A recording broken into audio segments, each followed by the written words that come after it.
Coleman Conversation. I'm pleased to be speaking with Sabrina Harrison with an H, Stephanie Taylor. Stephanie's the Director of Business Development. Sabrina is the president of a company I've known for a long time, McCune Construction.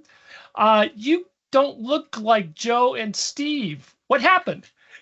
We don't. Well, as they're stepping back from the company, we are now the new faces of McCune Construction Funds Management. And much better looking, I have to admit. Well, thank you. Let's go back with Joe Griltz and Steve McCune. They started the company. Well, I've known them forever. How long ago did they start this? And specifically, our audience is SBA lenders. So let's talk SBA construction. Tell us what you do.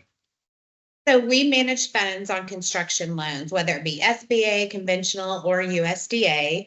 We've been in business for over 20 years. We're based out of Fort Worth, but we do projects all across the United States. And there's nothing too big or too small for us. We can handle them all.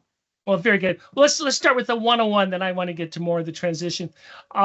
For a borrower who's watching this, and also for a lender, tell us why the borrower has to pay for your services and why a lender needs to contract with you when we're building a new project from the ground up and we have an SBA guarantee. Well, the SBA requires you to have a third-party funds management company to oversee the construction funds on a project. So it's just kind of another layer of protection to make sure that everyone's getting paid, there's not liens being filed. We're making sure that the work is commensurate with what's being drawn. We're making sure that someone's not running off with the money and going to buy a new boat or going on some great vacation, that they're actually building the project that's they're getting the funds lended on. Very nice. And today, and obviously construction is very difficult because the lender has a lien on a project which is absolutely worthless if it's only 75% done. You're very valuable indeed in terms of making sure the borrower gets what they're paying for and the lender gets an asset. Talk to me about 2025 and the challenges in construction. Tariffs and labor, those two buzzwords keep coming up when it comes to construction. I'm in Southern California, and I hear that a lot. How do you handle?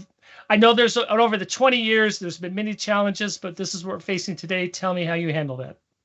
So we're seeing, people are asking us about what kind of contingency they need, and we're saying, used to when we first started, it could be 5 or 7%, but now we're seeing upwards in 20% in contingency fund, and they're using every bit of that just because of the tariffs and it's being harder to find labor, keeping these guys busy, and Yeah, and yesterday SBA announced, 2 days ago on September 30th, they announced, hey, contingency for 504 loans, we got to have 15%. That's new. That's the best thing to do because it's always hard to get down to the end of the project and see change orders or anything like that. Something that maybe the municipality required that they weren't prepared for. And it's always going to happen. You're going to, you can be ultra prepared, but at the end of the day, you're going to see some change orders. So it's better to be prepared on the front end for those to come, because you just never know. Because a lot of times we won't see the deals until sometimes the borrowers and lenders have been working on these deals for 2 years. So the contract might be out of date, or the bids might be out of date, or you have things like these tariffs come. So you want to be over prepared. And that's kind of our job, is to make sure that we make the lenders look good. And, we're advising them to the best of our ability. We make recommendations to kind of Stephanie. mitigate their risk. Yeah. So let's say I'm a developer and I want to build something between here and Fort Worth. Let's see, on I-40 in New Mexico.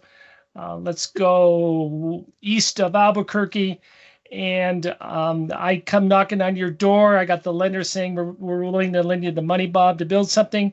What are you going to tell me are my challenges in that property in 2026 and building something on I-40 in Texas or New Mexico? My first thought is make sure your contractor, if you're talking about New Mexico, do they require the contractor to be licensed? We want to make sure that the contractor has a good bid. How did they get that bid? Did they use estimating software, or is it hard bid from subs? Have you got all your environmental handled? Are you prepared for what the municipality is going to charge you as far as fees Blank, yeah. and how long is it going to take to get those permits? Make sure Permits, you're yeah. asking for permits early because every municipality is different and how long it takes and what you have to do, and that can really hold a project up. Well, you provide a very valuable service to both the borrower and the lender to make sure this project gets done completely. How do you get paid? So typically who hires us is the lenders. We do have some owners that hire us and some GCs, but every month when we do a draw, we just invoice and that's how we get paid monthly, but the fee is passed on to the borrower. Yeah, the borrower pays it, but it's managed the borrower through the pays lender. it, yes. Well, very good. Well, let's go back to the beginning of the conversation. How and why did it end up that the two of you are sitting in this seat and Joe and Steve have retired? Tell me about the transition. I love talking about the next generation that comes about. I think that's a great fact of small business is where someone's able to create generational wealth and pass it on. So tell me a little bit about that journey. So Sabrina and I have worked together not only at McCune, but many years ago in a convenience store brokerage company. And that was pretty much a predominantly male-run industry. And so we've always, done well with those challenges. And we're kind of seeing, the tables kind of turn. We're seeing a lot more women lenders, but, we were doing deals and heels back then, and we're still doing it now. And whoa. You got to repeat that. I haven't heard that term. I love it. Deals and heels. I love it. Deals and heels. I mean, I love if that. if we have a general contractor who's acting a little bit out of line, we put on our heels and gone out to the job site and talked to them and got their minds right and kept the project going. I love it. I didn't mean to interrupt. I had to. Go ahead. No, you're fine. I love that. I love that. Deals and heels, please continue. Deals and heels, yes. So we've always just worked really well together. And I think that I say a lot of times, like, she's kind of the yin to my yang. I do a lot of the business development side. She's great in the production side of it. And so I don't always know what the answers, but if I don't, I feel like she has the answers. She's definitely the people person. I'm an operations person. Well, I think that's a great transition for you. What's the biggest, how long have you been associated with the company, the two of you? So I'm going on 9 years. She's been here 11 years. 11 years. Okay, so you're bumping up against Great Recession problems, the changes that we've had in terms of spiking interest rates, a lot of challenges. I'm going to put you both on the spot. Tell me what the one biggest challenge that you've seen in your tenure in the construction management business. Just tell me about that and how you address it. So for me, I feel like it's personalities. I feel like, the general contractor isn't always excited about us coming on board because I think we're trying to be too controlling. And so that's your job. I'm sorry. It's our job. Control. Absolutely. I don't know. Go ahead. Yeah. And I mean, we're here to be the bad guys, but that's been, that was, challenging. COVID. I hate to keep bringing that up. That was a very challenging time. No, that's, yeah. We still stayed in business and we still kept rocking and rolling and servicing our deals. But, there's been a lot of challenging times and just learning the whole, construction industry is a lot.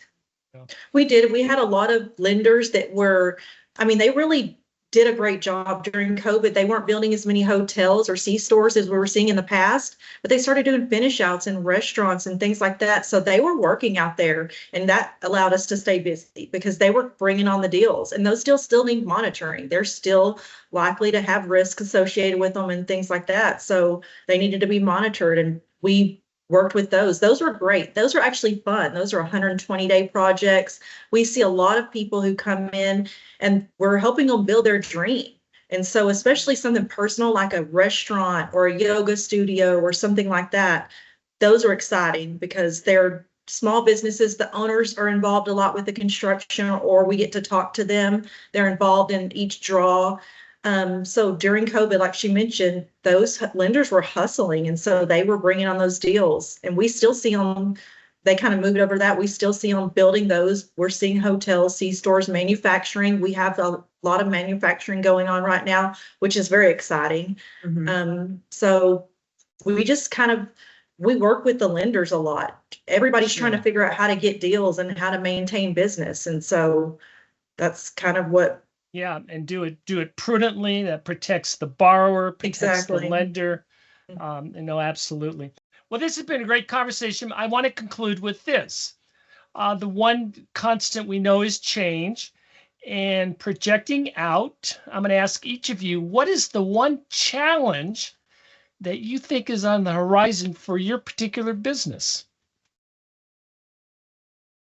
If I have to be honest, I would say I see a lot of challenges in where the owner group and the contractor are commingled. So for example, the owner group, someone in the owner group owns the contracting company, is the president of the contracting company or something. And they sometimes are not on the same page. And so in the past, we would say an owner contractor was kind of an iffy deal. But now I feel like that those kind of groups, it's on a larger scale, but that's where we're seeing challenges, and we're seeing more and more of that happen. And so that's a challenge for lenders as well, because those are their customers. They want to keep their customers happy. Sure. And but, so, yeah, they have to be careful. I mean, you can't really do everything on gut feeling. We see a lot of the interesting. That's an interesting answer, because that is certainly not in the SOP of challenges that we have to watch out for. And I think that's what I like of your answer is you're saying, hey, we need to go beyond counting the 2x4s on the site. We need to see what is the management of this contractor. You mentioned permits and expertise before, but how are they going to be managing the project? And you want to know that very much. You want to understand that process. So I think for me, it's been always kind of the same. I really wish more lenders would take our recommendations to heart. I know they want to get the project built and they want to finish the project, but we really are trying to protect them. And so I just wish, we have some that are very stringent in what they do, and, they take our recommendations, but you have others who don't so much, and then it ends up in a mess at the end. And so we're all scrambling, trying to fix it.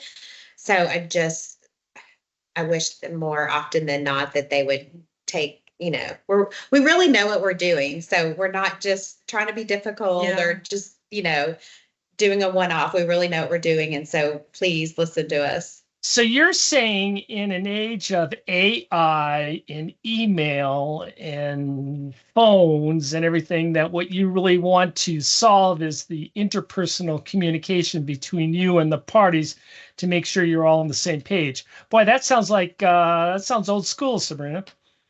It really is. That's what's funny is we saw an influx of phone calls and emails. And then after COVID, again, we don't want to mention that, we started using Zoom. And so once we started using Zoom more, now people want to see us again. They want to get on a call. Right. They want to see our face. Yes. They want to, I think it makes it more personal. When we do an orientation call, they want us to be on Teams or Zoom, which is refreshing because you get to see people face to face. You're least likely to be hateful, or a contractor is going to be so, yes.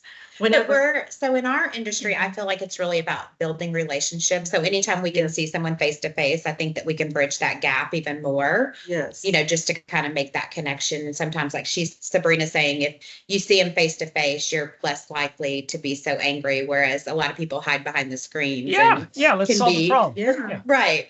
And an email, it can be taken a million different ways, Yeah, the text. Yes. The text. I mean, I'm guilty. You did what? Sometimes with my kids, I'm like, what's going on? You sound so mad. And they're like, I'm not mad. You can interpret. I love how that's where we're ending. We're talking old school. It's just personal relationships are not going to go away. In fact, they're going to become more and more important when we have to solve problems. And I love that. I've enjoyed this conversation. I wish the two of you the best of luck. It's exciting to hear of a small business moving on into a new direction. I'm sure Joe and Steve are going to see this, but Joe and Steve, I think you've chosen well in terms of your successors. And congratulations to you all. And I look forward to meeting you in person. And I really want to I want to see the deals and heels. Maybe we can brand that. We can do merch. Let's do it. I love it. Sign us Thank up. you very much, ladies. Thank you. Bye. Bye.